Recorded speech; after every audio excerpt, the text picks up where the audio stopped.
আজি অলপ সোনকালে উঠিলোঁ। সোনকালে মানে দেৰি হ'ল বাৰু। উঠিয়ে প্ৰথমে গেটখন খুলি ল'লোঁ। আজি বতৰটো ইমান ঠাণ্ডা কৰিছে নহয়। এইকেইদিন সঁচাই ইমান ঠাণ্ডা পৰিছে, ৰাতিপুৱা কম্বলৰ পৰা উঠিবলৈ মন নাযায়। তাৰপিছত মুখ হাত ধুই অলপ মেডিটেশ্যন কৰি ল'লোঁ। মেডিটেশ্যন কৰিলে মনটো সঁচাই বহুত ভাল লাগে। তাৰপিছত এগিলাচ গৰম পানী কৰি ল'লোঁ, কাৰণ গৰম পানী অবিহনে মোৰ বহা নহয়। চাহটো নাখাওঁৱেই। প্ৰথমে টেবুলত বহি কাৰেণ্ট এফেয়াৰখিনিয়ে চাই লওঁ বুলি ভাবিছিলোঁ, বাট অহাই নাছিল। গতিকে আছামীয়া বুকখনে ৰিভাইজ মাৰিলোঁ। লগতে দুটামান ক্লাছো কৰি ল'লোঁ।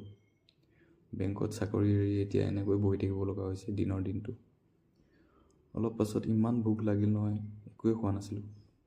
গতিকে কি খাওঁ বুলি ভাবি চিৰাকে বনাওঁ বুলি ভাবিলোঁ। চিৰা ভাজি খাই মোৰ বহুত ভাল লাগে। ফাইনেলি চিৰা ৰেডি হৈ গ'ল।